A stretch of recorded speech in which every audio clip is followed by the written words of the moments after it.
Nós hoje vamos falar um pouco sobre o capítulo 25, buscai e achareis, e o capítulo 27 do Evangelho, pedi e obtereis, que são palavras que Jesus deixou-nos na terra assim um bocado difíceis de compreender. Vamos ver o que é que ele nos diz. Então ele diz: pedi e se vos dará, buscai e achareis, batei à porta e se vos abrirá. Porquanto quem pede, recebe, e quem procura, acha. E àquele que bata, a porta abrir-se-á. Se nos agarrarmos à letra, as coisas na vida eram muito mais fáceis. O que é que vocês acham? Será que eram? Ou nós temos tendências a complicar as coisas e a pedir aquilo que nos faz mal? Então porquê é que Jesus falava isto? Vamos tentar descobrir. No livro Pão Nosso, dá-nos um conselho. No conselho não. Explica-nos, o conselho é mais à frente. Explica-nos como Deus auxilia. Reparem, liberta a atmosfera asfixiante com os recursos da tempestade. A poluição que nós aglomeramos na nossa biosfera do nosso planeta é limpa quando surge uma tempestade. Se vocês repararem, após passar a tempestade, o céu fica sempre mais azul. Defende a flor com espinhos. Se a rosa tivesse pensar, as primeiras rosas diriam assim: porque é que eu tenho picos? Mas depois de alguém as tentar maltratar, elas compreenderiam que esses picos são para as proteger. Protege a plantação útil com adubos desagradáveis. Sustenta a verdura dos vales com a dureza das rochas. Como vocês veem, há um contraste entre aquilo que a gente acha bom e a forma como Deus protege na própria natureza. Será que nós não fazemos parte da natureza? Será que Deus também não nos protege? Será que Deus não nos protege, inclusive, dos nossos desejos? Daquilo que pedimos errado?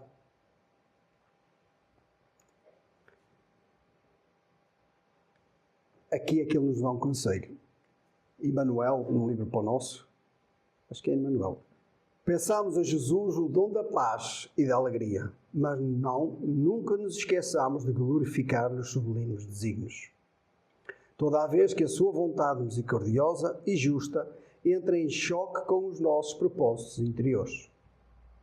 Para a humanidade é fácil ter fé quando as coisas correm bem. Quando as coisas não correm como os seus desejos, então aí já torna-se tudo complicado. Porque é que Deus não me dá aquilo que eu quero e que eu peço tanto? André Luiz traz-nos um pouco de clareza a isso. No livro No Mundo Maior, André Luiz diz-nos que o nosso cérebro é dividido em 3 espaços. No primeiro situamos a residência dos nossos impulsos automáticos, simbolizando o sumário vivo dos serviços realizados. É onde se residem os instintos do ser. É onde o homem, ainda agarrado ao desfruto das sensações, se coloca. Agora reparem, isto não são bem 3 locais do nosso cérebro. O nosso cérebro tem mais do que 3 locais, mas isto são os estados vibratórios, onde nós próprios nos situamos. A maioria da humanidade ainda se situa na parte inferior, onde, agarrado aos instintos e às sensações do corpo, deseja de tudo o que ele acha de melhor para si. Agora digam-me, situado naquele patamar, o que é que eu vou pedir a Deus?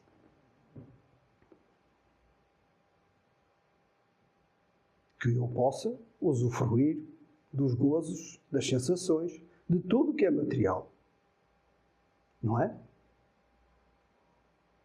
Porque é aí que nós nos situamos. É aquilo que nós pedimos a Deus. Sendo nós seres espirituais,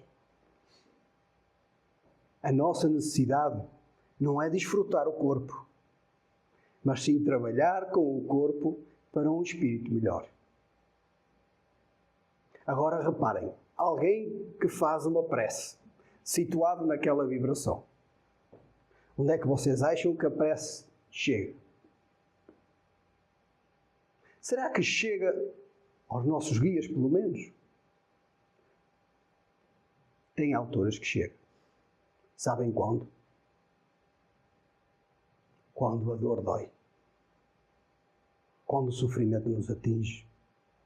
Aí nós vamos buscar energias dentro do nosso ser e expandimos a vibração para pedir auxílio. Por isso é que existe dor no nosso mundo. Para que nós façamos o caminho correto. O segundo patamar, André Luiz nos diz, no segundo localizamos o domicílio das conquistas atuais, onde se erguem e se consolidam as qualidades novas que estamos edificando. Consoante nós vamos evoluindo, tornando-nos mais espiritualizados, vamos adquirindo a experiência e libertando-nos da influência do corpo, tornando-nos seres espirituais melhores. Então, o segundo patamar vibracional é onde nós trabalhamos já com as experiências das vidas passadas, com as experiências das dores que passamos no passado. Libertámo-nos das tais paixões e das sensações que o corpo nos dá. E dirigimos-nos muito mais rapidamente à espiritualidade maior. Então as nossas preces já são mais fortes, a nossa vibração já atinge patamares maiores, mas a maior parte das vezes ainda continua a ser a dor, a situar-nos nos patamares superiores. A terceira faixa, no terceiro temos a casa das noções superiores, indicando as iminências que nos cumpre atingir. É subconsciente, consciente e hiperconsciente. Todos nós temos isso. O passado connosco, o presente e o futuro. Todos nós temos isso gravado em nós, no nosso ser. O nosso passado vai-se pouco a pouco recalcando. Nós vamos nos trabalhando de defeito, de erro em erro, de sofrimento em sofrimento. É claro que nós não podemos falar só em sofrimento, porque a vida não é só isso. Nós temos algo a par com a dor que nos muda. Sabem o que é? Ninguém sabe. O amor. E é o amor pelos nossos filhos, é o amor pelo esposo, pela esposa, pelos pais, que faz com que nós nos libertemos, pouco a pouco, também desses defeitos que trazemos do passado. Vamos-nos ampliando. É como se cada defeito que fôssemos retirando de nós tornássemos mais leves. Tornámo-nos mais súteis como espírito. Uma vez desencarnados, situámo-nos em moradas melhores. Quando nós vivemos e convivemos na parte terceira, na parte primeira, no primeiro estágio do nosso ser, nós vivemos e convivemos com seres iguais, vibracionais inferiores. Então é fácil entender que um dia que percamos o corpo físico, onde é que nós nos situamos? Depende de nós. O trabalho é nosso, o esforço é nosso. Eu se pedir auxílio, será que um criminoso, quando vai assaltar um banco, por exemplo, ora a Deus para pedir para que corra tudo bem? Provavelmente. Pelo menos em Portugal, que a maioria das pessoas são católicas e religiosas, provavelmente o faz. Quem é e recebe auxílio? E se eu vos disser que recebe? Só que recebe auxílio de seres espirituais da mesma vibração. Estão a entender? Quer façamos no mundo onde a gente vive, quer façamos o mal, quer façamos o bem, nós recebemos, temos connosco seres espirituais, auxiliando-nos, por empatia. Então, se eu desejar fazer mal e orar a Deus que me auxilie a fazer o mal, vem uma comandita de irmãos inferiores logo atrás ajudar-me a fazer esse mal. Sabem o que é que acontece? A minha vibração fica presa com a deles. E eles passam a ser meus companheiros. Um dia que eu disser assim, não, já chega de fazer mal. Eu quero começar a fazer bem. Quero encontrar Deus. Sabem com quem é que eu tenho comigo? Esses irmãos todos que eu tenho que auxiliar.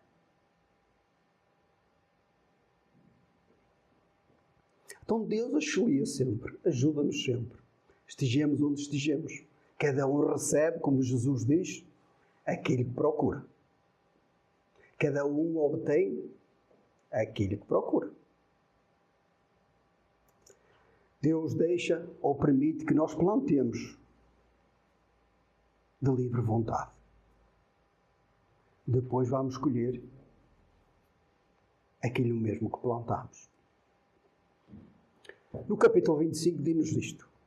Do ponto de vista moral, essas palavras de Jesus significam: pedi a luz, o que vos clareie o caminho e ela vos será dada. Pedi forças para resistirdes ao mal e as tereis. Pedi assistência dos bons espíritos e eles virão acompanhar-vos. Mas pedi sinceramente com fé, confiança e fervor. Apresentai-vos com humildade e não com arrogância. O que é isso? Orar com fé. Nós vimos de uma cultura,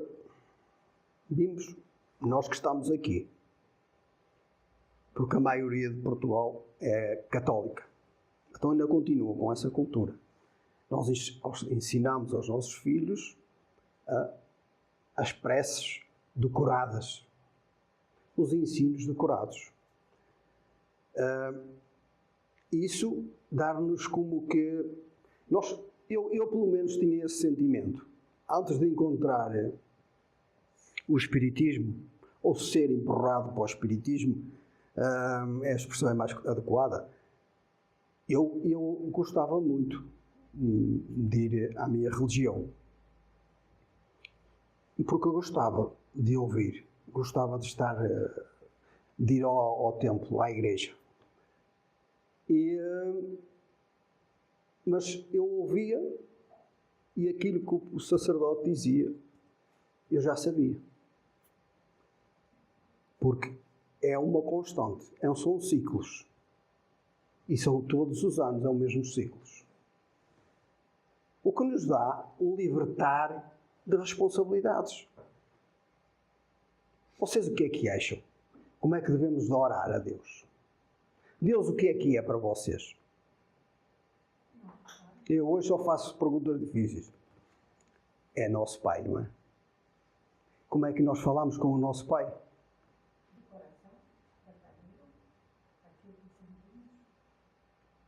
Pois é. Então devemos conversar com o nosso Pai. Orar com Ele as nossas dificuldades. Não é que Ele já não as saiba, mas Ele gosta de ouvir a nossa consideração. Quando nós nos dirigimos a Deus e com a certeza que Ele está lá, é essa a fé. E podem ter a certeza que Deus está em todo lado. Não está só nos templos. Não está só nos lugares religiosos. Nós vivemos dentro de Deus. Ou na sua vibração, para ser mais específico. Então Deus está em todo lado. Devemos ser humildes. Jesus agradeceu por o Pai não nos colocar no meio dos doutores. Porque quem anda cheio de si mesmo não tem lugar para Deus.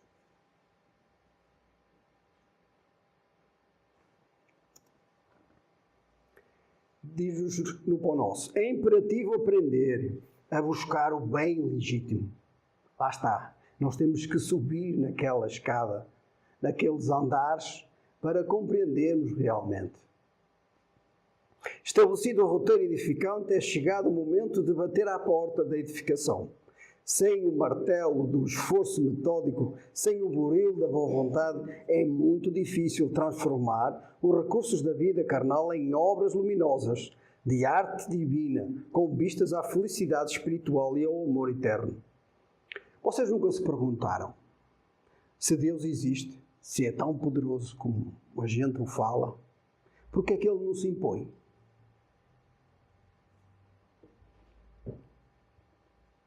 Um pai impõe o seu amor? Não. Um pai ama e deixa que o filho decida se o ama ou não. Deus procede da mesma forma.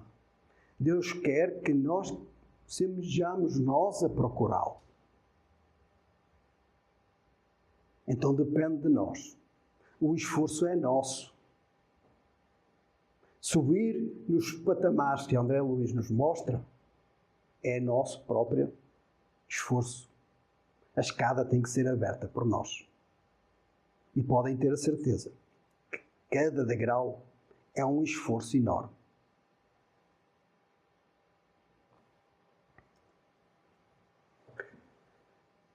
Um dos maiores problemas que a humanidade, aliás, no capítulo 25, recalca muito o trabalho.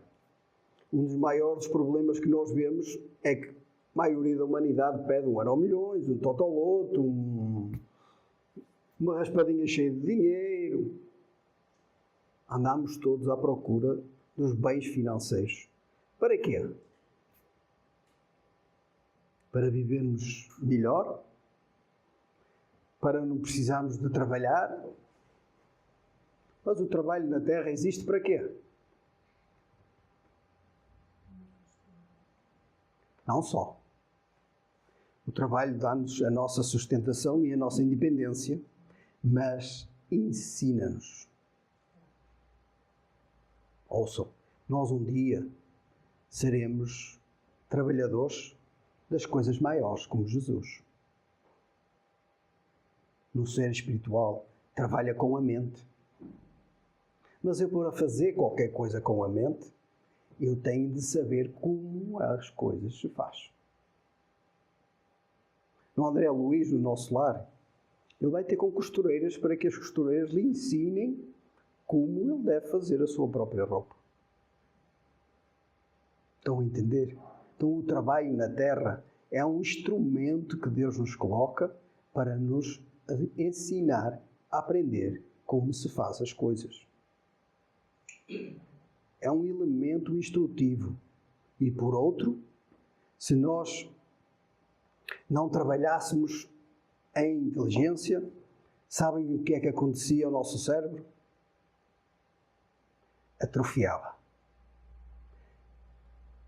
Os irmãos espirituais nos avisam, tendo cuidado das horas ociosas, porque o cérebro procura os lugares que não deve. A não ser que vocês tenham um botão e façam assim e ele desliga. Está em constante trabalho o nosso cérebro. E ele nos diz no capítulo 8, se Deus houvesse isentado do trabalho do corpo, o homem e seus membros se teriam atrofiado. Se houvesse isentado o trabalho da inteligência, o seu espírito teria permanecido na infância, no estado de instinto animal. Se nós evoluímos na Terra, é por nosso esforço. É claro, não penseis que somos só nós. Somos à volta de 30 bilhões de seres envolvidos na psicosfera do nosso planeta. Todos eles trabalham para a evolução do nosso planeta, da humanidade. À volta de 8 bilhões encarnados. Os outros são desencarnados. Mas continuam a trabalhar. Uns a fazer mal, mas mesmo assim são instrumentos de Deus, sem o saberem. Colocando-nos à prova para que nós possamos progredir. Medindo em nós a força da fé. E depois dar-nos, no capítulo 27, traz-nos um mapa de como nós devemos orar. Quando orares, diz ele, não vos ponhais em evidência, antes orai em secreto. Não é preciso mostrar aos outros que estamos a orar. Não afeteis orar muito, pois não é pela multiplicidade das palavras que sereis escutados, mas pela sinceridade delas. As nossas palavras, como os nossos pensamentos, transportam o nosso próprio magnetismo. Quando nós deixamos o nosso pensamento funcionar livre, ele carrega pouco magnetismo. Quando nós nos concentramos e sentimos as palavras, que mesmo não precisamos de as falar, que pensamos, esses pensamentos vão carregados de magnetismo. Então atingem patamares superiores, onde nós recebemos auxílio. Agora reparem, a primeira camada da psicosfera do nosso planeta, sabem de que cor é? É igual àquela do primeiro andar. Sombria. Então nós, para orarmos e as nossas orações conseguir passar essa camada sombria, temos que nos concentrar bem. Temos que colocar muita energia do nosso pensamento. Antes de orares, se tiveres qualquer coisa contra alguém, perdoai-lhe, visto que a prece não pode ser agradável a Deus, se não parte de um coração purificado de todo sentimento contrário à caridade. O perdão é o calcanhar de Aquiles da humanidade. É tão difícil que Jesus recalcou várias vezes. As últimas palavras foram para perdão. Perdoai-lhes, Pai, pois eles não sabem o que fazem. Jesus sabia e sabe que uma das grandes dificuldades da humanidade é perdoar. Agora, por que é que será? Porque é que a mágoa, a ofensa, o ódio, todos esses sentimentos negros que nós carregamos em nós, nos impede de nós chegarmos a patamares superiores. Porque nós andamos carregados de sombra.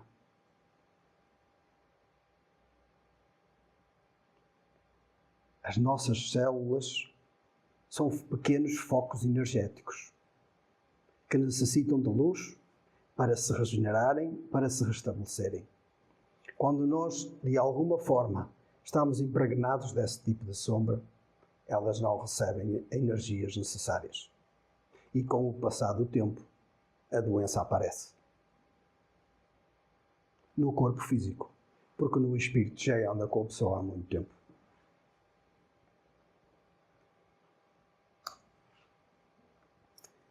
A prece está no pensamento, o poder da prece, que por nada depende nem das palavras, nem do lugar, nem do momento em que seja feita.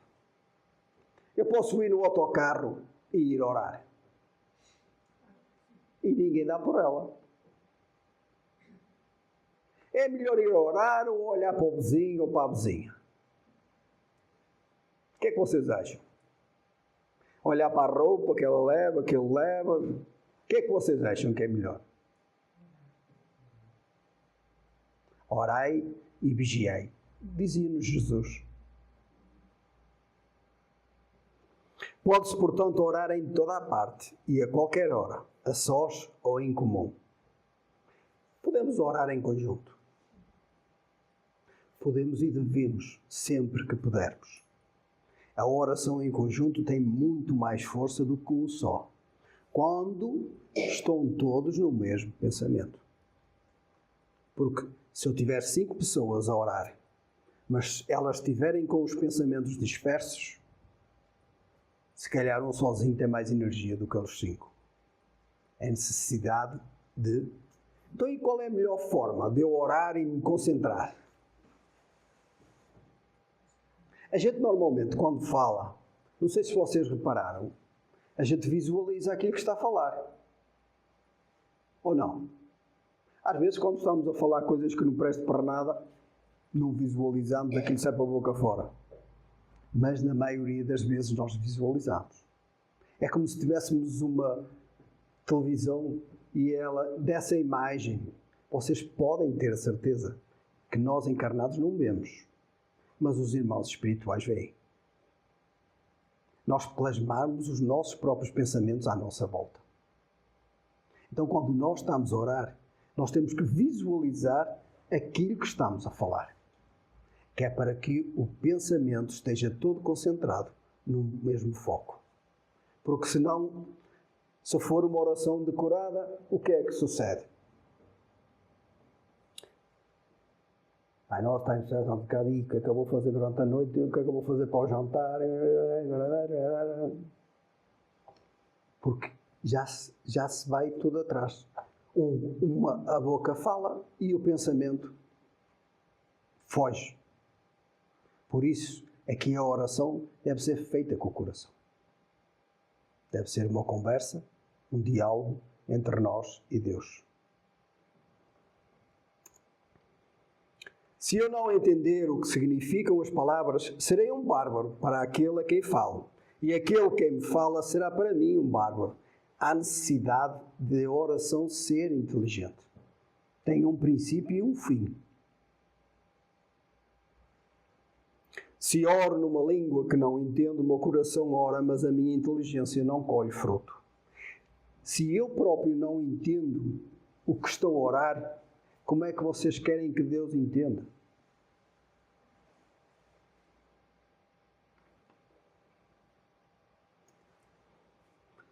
A prece do cristão, do espírita, seja qual for o seu culto, deve ele dizê-la logo que o espírito haja retomado o jugo da carne. Deve levar-se aos pés da majestade divina com humildade, com profundeza, num ímpeto de reconhecimento por todos os benefícios recebidos até aquele dia. Primeira coisa que a gente faz de manhã é ir à casa de banho. Não. Deve ser orar. Todas as manhãs, quando nós nos levantamos, devemos orar. Eu posso vos dizer porquê. A irmã falou nos sonhos, não foi? E que nós podemos ir a lugares maiores a estudar e aprender. A maior parte de nós fica sentado ao lado da cama. Mas, mesmo que eu vá para vibrações maiores aprender, eu, para regressar ao meu corpo físico, eu tenho que atravessar aquela faixa cinzenta da nossa biosfera. Então, passo sempre um momento de perturbação. Então há necessidade, mesmo quando eu tenho uma noite perturbada, de me levantar e a primeira coisa que eu faço é direcionar a minha mente a Deus e colocar-me nas suas mãos. Mesmo que eu tenha tido momentos sombrios durante a noite, eu estou a ligar-me ao meu guia espiritual para que ele me auxiliar durante o dia, para não permanecer na mesma faixa vibratória. Eu tenho um dia difícil. As coisas não me correram bem. Próprio já me levantei assim um bocado estremunhado. O dia não me correu lá grande coisa. Eu vou dormir sem orar? É nesses momentos que nós temos que ligar o concentrador. É nesse momento que nós temos que ligar o que trazemos cá dentro, a vibração de Deus, para pedir auxílio, para nós, de alguma forma, conseguirmos nos desligar das vibrações que apanhamos do dia a dia e pedir a Deus que o nosso guia espiritual nos auxilie durante o sono, para que possa ter um sono descansado. Vocês podem falar à vontade. O nosso guia sabe as coisas mais escondidas que nós temos dentro de nós. Por isso, se há companheiro de existência, é Ele. Não precisamos esconder nada, porque Ele sabe tudo o que se passa connosco. E é como um pai que ensina ao filho a caminhar. Pouco a pouco, vai-lhe dando liberdade para ver se ele compreendeu e aprendeu o que lhe haviam ensinado.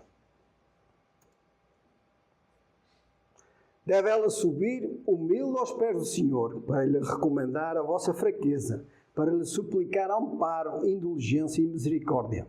Por muito fortes que a gente se sinta, devemos sempre ter humildade para nos direcionar a Deus. Não somos nada perto da magnanimidade de Deus. O próprio Jesus, quando chegaram perto dele e disseram Jesus que ele era bom, as palavras dele, não, eu não sou bom. Bom é o meu Pai. A vossa prece deve conter o pedido das graças de que necessitais, mas de que necessitais realmente.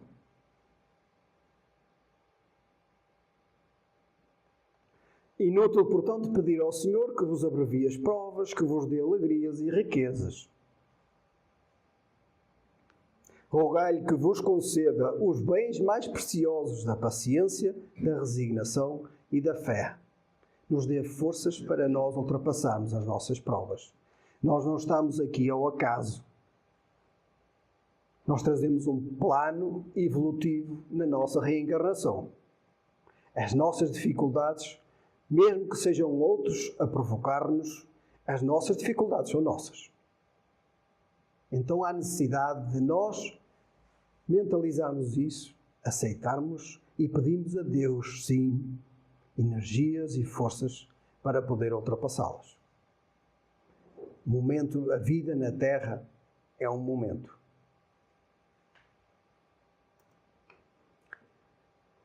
Não é um ato, e agora reparem, no capítulo 27 que nos diz, não é um ato de amor a Deus assistir os vossos irmãos numa necessidade moral ou física? Não é um ato de reconhecimento o elevardes a Ele o vosso pensamento quando uma felicidade vos advém? Quando evitais um acidente? Quando mesmo uma simples contrariedade apenas vos roça a alma? Quando nós oramos, o que é que vamos à procura? De Deus. Ou deveria ser esse o objetivo, não é? Vamos à procura da vibração de Deus. Quando nós auxiliamos alguém, o que é que nós estamos a fazer? Quando auxiliamos alguém com amor, podemos auxiliar por interesse. Retiremos esses. Quando auxiliamos ou temos um ato bom para quem seja. Sabem o que é amor? É a vibração de Deus. Então, sempre que a gente doa amor, estamos a doar Deus. Olhem, a prece, nós vamos à procura de Deus.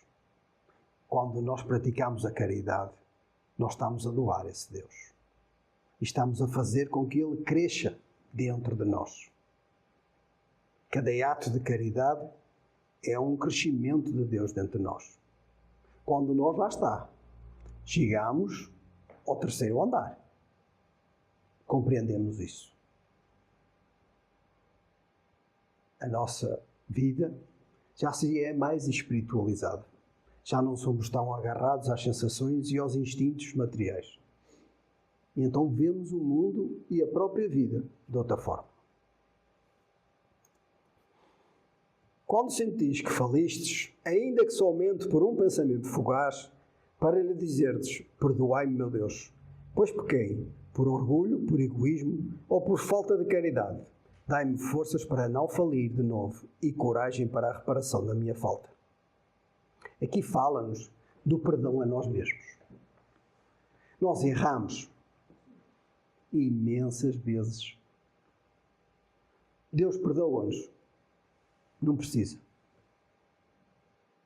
Só há necessidade do perdão aquele que se ofende. Ou que de alguma forma se sinta magoado. Aquele que não se ofende nem se sinta magoado não tem necessidade de perdoar.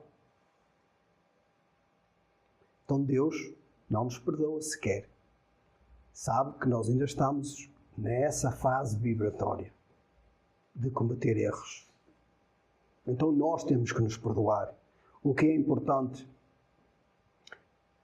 o que eu fiz para trás, está feito. O que é importante é aquilo que eu quero fazer para a frente. O que é que eu quero construir. Então, se eu já tenho consciência de que estou a cometer um erro, é sinal que eu já encontrei o conhecimento. Não é fácil. Nós temos o conhecimento aqui e retirarmos o homem velho daqui. É gradual. Vamos pouco a pouco. É como eu disse há pouco. Cada degrau é um esforço enorme para nós. Para terminar, no livro Libertação de André Luiz, ele traz-nos isto. O Senhor mandou constar no livro divino o seu aviso celestial. Eis que estou à porta e bato. Se alguém abre a porta viva da alma, haverá realmente o colóquio redentor entre o mestre e o discípulo. O coração é o tabernáculo e a sublimação das potências que o integram. É a única via de acesso às esferas superiores. O nosso coração é o chakra das sensações, dos sentimentos e das emoções. O amor é aí que ele vive. É só deixá-lo que ele se eleva. Por isso, quando quisermos orar a Deus, coloquemos-nos nas mãos dele. Falemos das nossas dificuldades. Peçamos-lhe força e coragem. Não para vencer o outro, mas para vencermos a nós mesmos. Para sermos melhores amanhã do que o que fomos hoje. E pouco a pouco, gradualmente, irmos subindo nesses patamares vibratórios que André Luiz nos fala. Tornámos-nos melhores. O mundo está muito cinzento. As vibrações negativas na nossa biosfera, na nossa psicosfera, são enormes. Todo aquele que já bateu à porta de Jesus e se encontrou com a espiritualidade tem uma necessidade enorme de, neste momento, ligar-se a Deus, orar, porque a responsabilidade da luz do mundo é nossa. Então, se é um momento sombrio para a humanidade, todo aquele que já encontrou espiritualidade em si está na altura de acender o foco e de se erguer, fazer com que a sua luz prevaleça e de alguma forma afaste a sombra que ainda vive entre nós. Auxiliemos que esse é a melhor oração que possamos fazer a Deus. E era o que eu trazia para hoje.